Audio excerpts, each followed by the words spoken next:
Le point de départ de cette pièce, c'est un type qui s'appelle Martin Loiseau, qui arrive dans un poste frontière qu'on identifie comme étant dans un pays, peut-être un pays de l'Est, enfin en tout cas peut-être de l'ancien bloc de l'Union soviétique. Voilà, on identifie ça à la fois par le cadre, les sons, etc.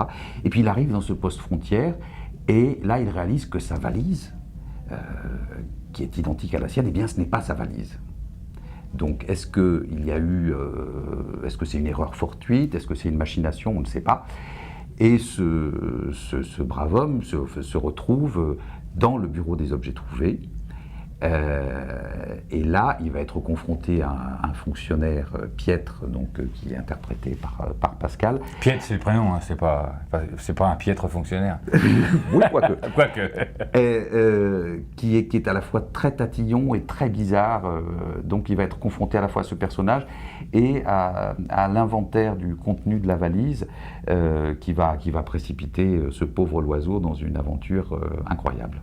Le personnage de Piètre, donc c'est un personnage que j'ai voulu truculent à la Audiard, un petit peu comme un quincaillier des années 50, bistrotier. Donc il a un parler comme ça, avec de belles images, de belles envolées. C'est vrai qu'il est très bien servi par les dialogues. Martin Loiseau, lui, est beaucoup plus terne. C'est vraiment l'archétype la caricature du Français en vacances qui voudrait que tout lui vienne tout de suite, et puis qui est un petit peu perdu et qui ne sait pas vraiment voyager. Bon, voilà. C'est la confrontation entre ces deux personnages aux univers diamétralement opposés. Donc évidemment une situation qui va créer tout un tas de quiproquos, tout un tas de choses marrantes.